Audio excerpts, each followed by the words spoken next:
Hey everybody, so here's another out-of-box review. This time we're looking at the K-7 space station, repopped from round 2 just this month, June 2010. This is a model that hasn't been seen since probably 1974 was the first release, I think, from AMT. And the sticker here proclaims it hasn't been around in 30 years now.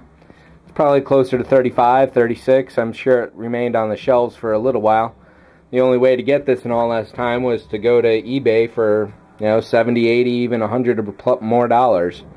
And I picked this one up just yesterday for $22. I've seen it as cheap as about 18, but once you factor in shipping and taxes and all that, it's still going to be about the same, a little less than 25 out the door and in your hands. The box itself features new artwork, which is definitely well executed.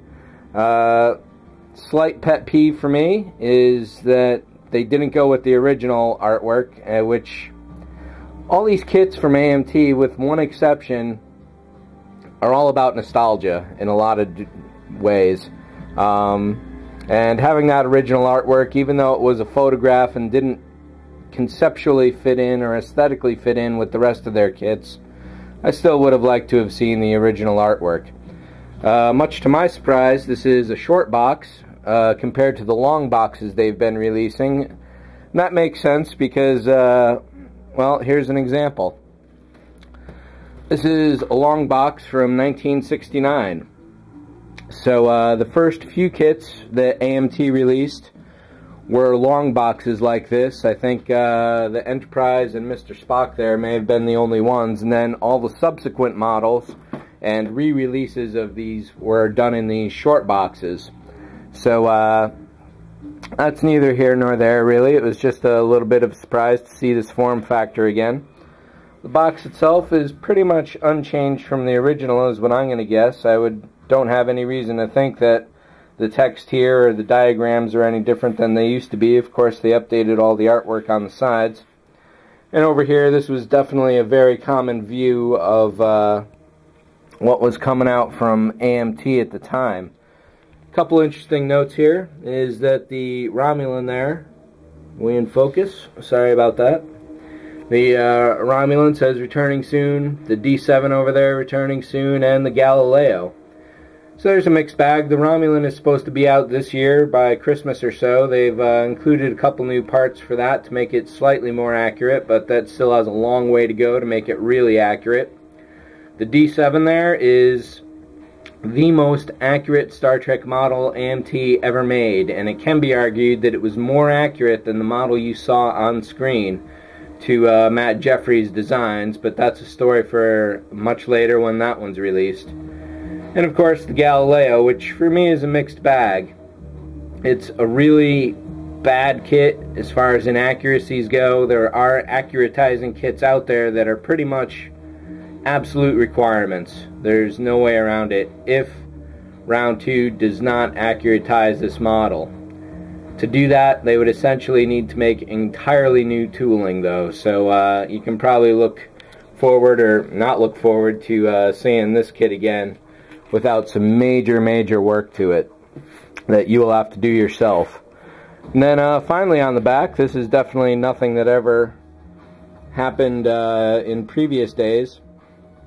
This was just plain cardboard basically when AMT did it. Definitely the same artwork, which a little modified, but definitely looks nice on the back here. And a couple stats: 15 inches wide, 7 high, display stand, miniature Enterprise, and just a few paragraphs on the Trouble with Tribbles story and a couple other things there. So let's pop this open and take a look at what we got. It's been, like I say, 35 years since I've seen this one, so it'll definitely be interesting. Here we go.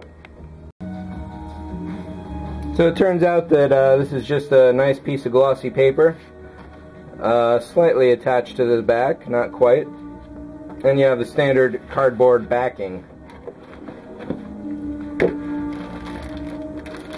Lots of bags everywhere. This seems to be the new current display stand that round 2 is going with for all their models. I can't say that this came with a display stand initially. I definitely remember all this plastic here.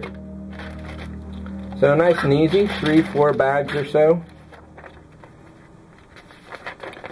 List of all of Round 2's current models, it looks like. An advertisement for their website. Definitely check that out.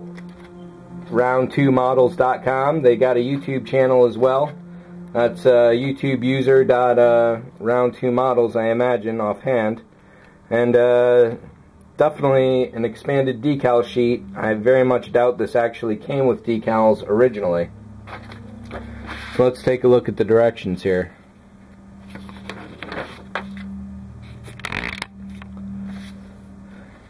A simple one sheet. Looks like they took it straight from 74.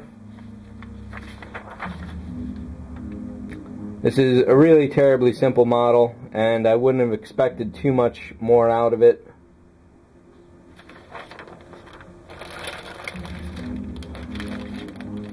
I'm wondering if there is anything new to this. It's these 3 little dots here, which go on the ends of the arms for lighting purposes.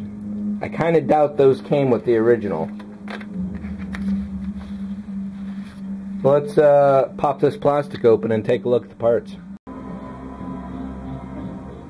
So not too many parts at all. As I said, this is really a dead simple kit.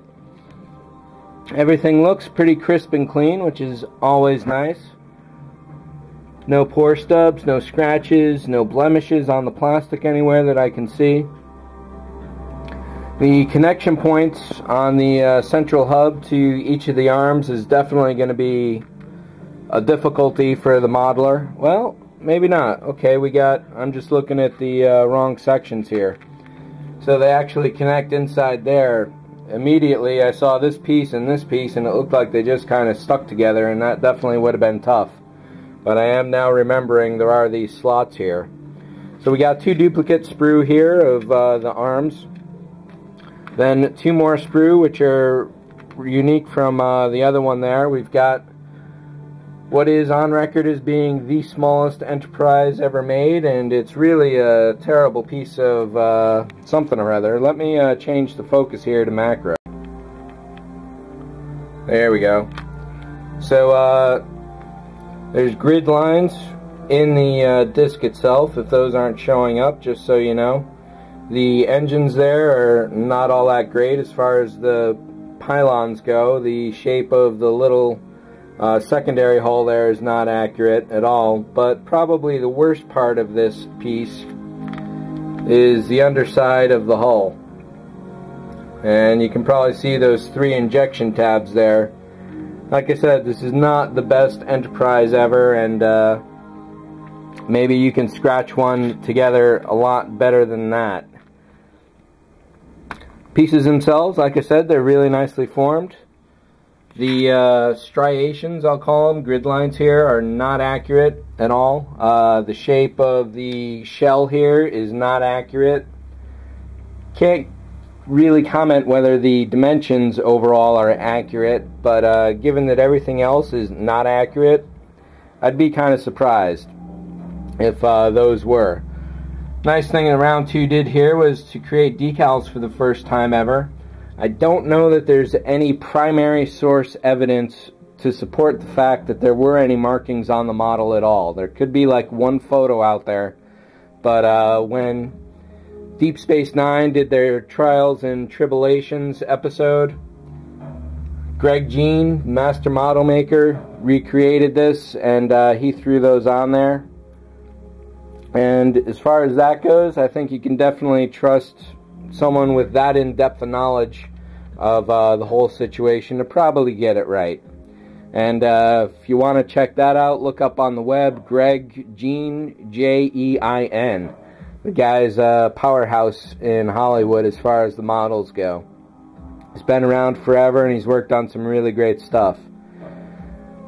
One thing I can do for you here, well, we'll do a dry fit. I'll break off the major pieces at least and tape those up, and we'll see how it looks. And I can actually show you a comparison to the only garage kit of the K-7 ever. This is accurate, or at least as accurate as anything can be, and we'll do a side-by-side. See you in a second.